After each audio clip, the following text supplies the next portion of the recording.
Olá, eu sou o professor Emerson e nós vamos dar continuidade aos nossos estudos de ciência política.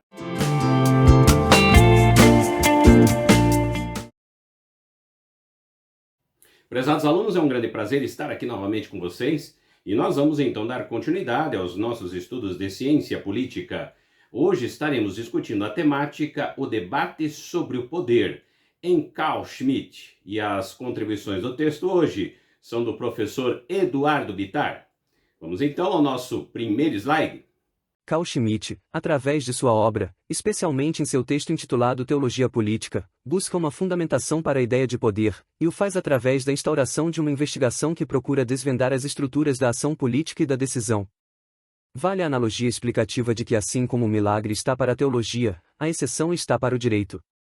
Na medida em que, no momento de criação das leis, a transformação do que é político em algo jurídico não se dá pela varinha mágica do legislador, mas por atos de decisão, estes sim soberanos, porque criativos e iniciadores da definição de qual seja o próprio conteúdo do ordenamento jurídico concreto de um Estado.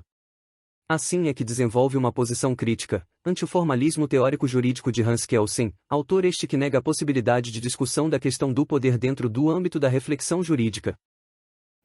Aqui o texto apresenta, segundo Carl Schmitt em sua obra Teologia Política, e explora a fundamentação da ideia de poder através de uma investigação sobre as estruturas da ação política e da decisão.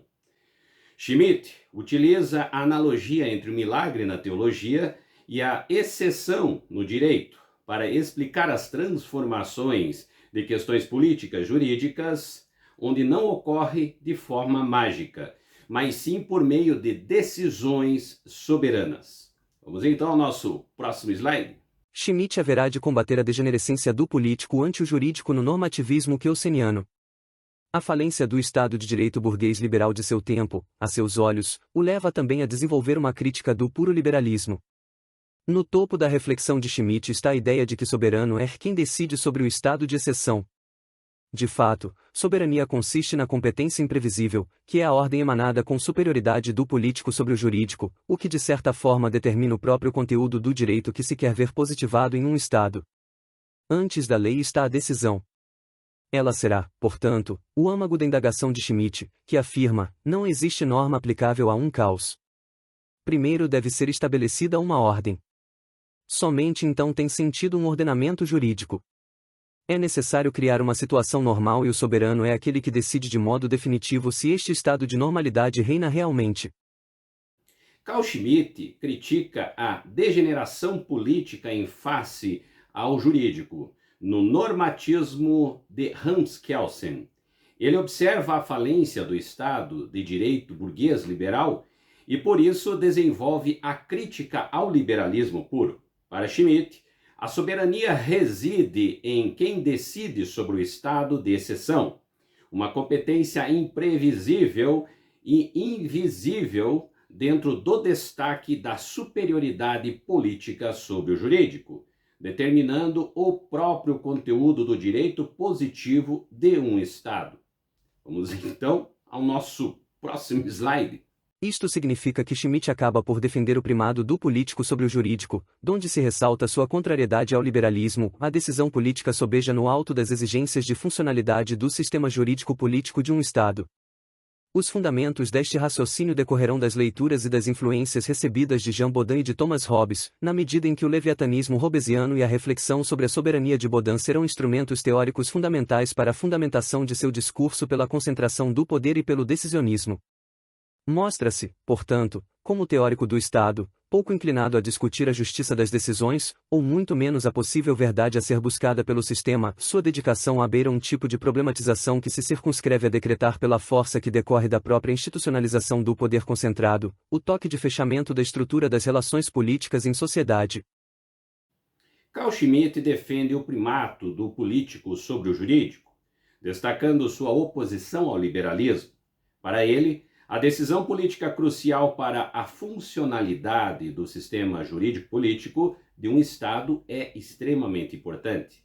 Seu raciocínio é influenciado por Jean Bodin e Thomas Hobbes, utilizando o leviatanismo hobbesiano e a reflexão sobre a soberania de Bodin como bases teóricas para defender a concentração de poder e decisionismo. Vamos então ao nosso próximo slide. Uma vez que a reflexão de Schmitt lhe autoriza a confinar todo o poder no episódio de produção da decisão política, que consiste no desdobramento de ação de uma instituição e não de uma vontade, o que dá o tom e define a natureza do sistema jurídico que se tem, a exceção passa a se tomar a regra do funcionamento do sistema jurídico, e é aí que reside o decisionismo institucionalista de Schmitt. De fato, tem poder quem pode dizer o que é estado de exceção, a partir da expressão contida no discurso constitucional. Desta forma, defenderá a unidade e a centralização, que são preferíveis para tratar de situação de exceção econômica, situação de exceção descrita no artigo 48 da Constituição de Weimar, que significa em outras palavras, uma opção pela guarda da Constituição pelo presidente do Reich, o ditador comissário. E, nessa condição, se governa de modo plenipotenciário com vistas à solução da condição que gerou a excepcionalidade histórica. Carl Schmitt argumenta que o poder reside na decisão política, desdobrando por uma instituição, não por uma vontade individual, o que define a natureza do sistema jurídico. Ele defende que a exceção se torna a regra no funcionamento do sistema jurídico, explicando seu conceito de decisionismo institucionalista. Vamos ao nosso próximo slide. Sua crítica ao normativismo de Kelsen, e à superposição do jurídico sobre o político, é, exatamente, uma reafirmação de suas próprias teses. O normativismo kelseniano defende que a norma se fundamenta e se executa por si mesma, mas a crítica de Schmitt destaca que sem decisão não há norma jurídica positiva, de modo que a decisão não somente é o que dá teor à norma, mas também é algo que lhe antecede, lógica e cronologicamente. Para haver ordem jurídica, no começo, deve haver ordem política, e é, aliás, pela decisão que se põe fim ao estado de guerra da natureza.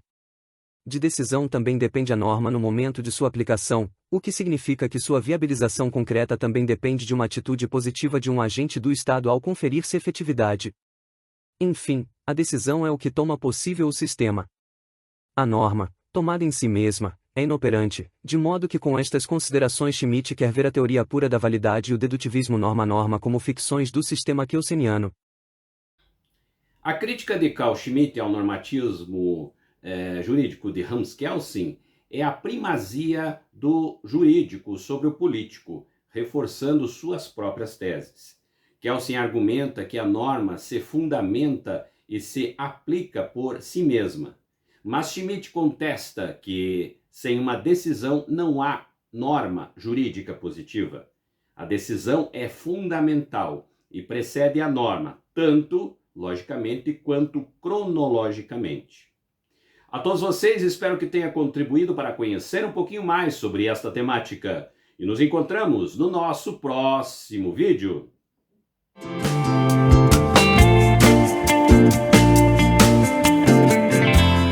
Se você gostou do vídeo, deixe seu like. Se inscreva no canal e não esqueça de acionar o sininho para receber nossos novos vídeos. Se quiser deixar críticas e sugestões, coloque nos comentários. Sua opinião é muito importante para nosso canal.